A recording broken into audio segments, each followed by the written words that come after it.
Hello, friends. Today we will discuss a practical philosophy called Interology.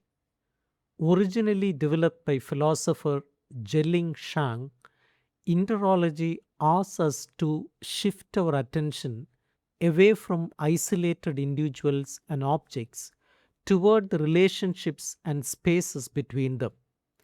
Traditional Western philosophy has long focused on being what things are in themselves, their fixed identities and substances.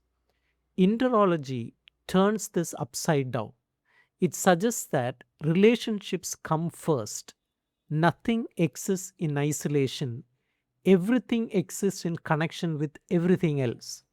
This is not abstract theory, but a practical way of living. It is a guide for how to navigate life with greater awareness, energy, and meaning. To study interology is to recognize that we are always already connected. We are not separate selves bumping into each other, but interdependent beings constantly shaping and being shaped by our relationships. This perspective transforms how we understand ourselves, our communities, and our place in the larger cosmos. At its center, Interology sees life itself as a creative artistic medium. Every action we take, every moment of rest, every decision we make becomes an opportunity for self creation. We are constantly making ourselves through our choices and connections. Think of human existence as patterns of vibration within an infinite relational field. The important question becomes, how do we manage our energy? How do we tune our inner frequencies to live more harmoniously? Interology offers practical practices for this tuning. Reciting mantras or ancient poetry can calm and focus the mind. Practicing Taiji, calligraphy, or meditation can harmonize body and spirit. Spending time with people who radiate positive energy rather than dryness can transform our mood and outlook. Through such practices, we develop what we might call inner happiness, a stable, self generated contentment that does not depend on external circumstances. This is what Zen Buddhism calls being unswayable by the eight winds, the eight forces of worldly experience that typically disturb our peace. We achieve something like the Stoic ideal of maintaining equilibrium regardless of life's ups and downs. This inner self sufficiency is not isolation because we are always in relationships. We must develop wisdom about what to absorb and what to reject from our environment. We learn to choose our influences carefully. In this view, karma is never purely individual, it is collective, social, even cosmic. We are literally all in this together. If relationships are the field, dialogue is the active practice of interology. This dialogue goes far beyond two people talking. It spans communication between humans, between faith traditions, between civilizations, between species, and between humanity and nature. Consider the ancient ritual of praying for rain. While we now understand rainfall through meteorology, the ritual expressed a profound consciousness of human connection to nature. It acknowledged that we are part of natural cycles, not separate from them. True dialogue requires deep listening, being fully present to what is happening around us. If we insulate ourselves with digital distractions or internal preoccupations, we sever the vital connection. The main barriers to dialogue involve power. Hubris, excessive pride, blocks genuine communication. Power as domination freezes energy flow and corrupts interaction. For true dialogue to occur, power must transform into empowerment or be temporarily suspended in special spaces of openness and equality. Ethically, interology aligns with philosopher Deleuze's view that ethics is about vitality, not rigid morality. Moral codes often become tools of exploiting human energy through distorted values. True ethical living means eliminating what Nietzsche called resentment, the toxic internal anger born from feeling powerless. Through energizing dialogue, we literally call each other into fuller being. Dialogue also serves as protection against fascism. Fascism operates as a closed feedback loop that reinforces ego while exhausting people's energy. Dialogue breaks this toxic circuit, opening space for genuine freedom and connection. The prefix "inter" implies difference, otherness, and intervals. Therefore, interology includes the study of encountering difference and requires a lifelong apprenticeship in living on frontiers. The classic image for this is the Taji diagram, the familiar yin yang symbol. The flowing S shaped line between yin and yang represents the interface where transformation happens. Yin and yang emerge from the differentiation of vital energy. Their productive tension, interplay, and mutual transformation keep any system alive and creative. To live on this interface is to become a perpetual frontiersman. As media theorist Marshall McLuhan observed, neighborhoods give identity, but frontiers take it away.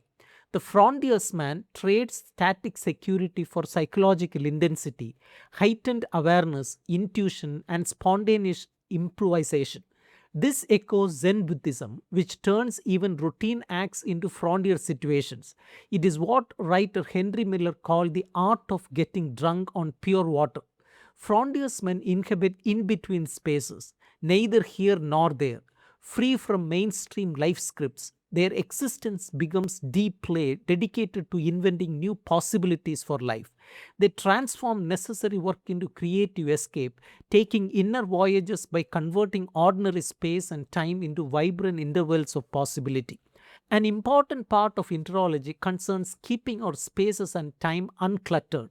In Chinese landscape painting, spiritual quality comes not from crowded brushstrokes but from empty spaces. Zen taste deploys clutter, preferring to concentrate attention on a single point, like a coin thrown into the still pool of the mind. This spatial rule applies directly to time. Leisure is unoccupied time indispensable for spiritual life. In our digital age, where human consciousness is constantly colonized by manipulative information, establishing regular periods of technology free time becomes a vital survival practice. The Chinese character for business suggests that one who is too busy literally loses their inner brightness. Leisure provides space for play, allowing psychological relaxation and freeing creative energy. Uncluttered spaces allow for the free circulation of vital energy, while clutter weighs life down. This appreciation for open space translates socially into valuing diversity. Just as biodiversity indicates a healthy ecosystem, a diversive society makes for a vital social ecology. Systems that demand extreme standardization are inherently self destructive, fueling toxic competition. Diversity fosters complementarity, reciprocity, and healthy mental ecology. Interology also functions as a communicative architecture through rhetoric and the concept of chora. Rhetoric is intrinsically interological, a reciprocal process of mutual shaping that unfolds entirely in the space between speaker and audience. In Buddhism, this is called ubhaya. Skillful means adapting one's approach to the specific nature of the listener. Supreme rhetoric is not just loud eloquence but the enactment of appropriateness across all situations in life. This leads to a major theoretical offshoot, chorology. Drawing from Plato and other philosophers, the chora is understood as an intermediate membrane or space between. It functions simultaneously as a generative background and a receptive filter. Our body mind itself is a operative chora. The vital philosopher's mind constantly composes and recomposes itself when facing problems. Concepts are not fixed definitions but nomadic, constantly connecting with other ideas and renewing themselves through creative iterations. Finally, we arrive at our urgent contemporary horizon, our symbiosis with technology. Every medium possesses environmental effects completely independent of its content. Every medium constitutes a hidden environment that shapes how we think and feel. When we analyze digital media through an interological lens, we see two modes of operation. Meditative modes are designed to encourage reflection, fostering relational awareness. Immediative modes pander to instantaneity, overriding reason with pure reflex and emotion, reinforcing rigid egotism. The structural risk becomes acute in modern populist discourse.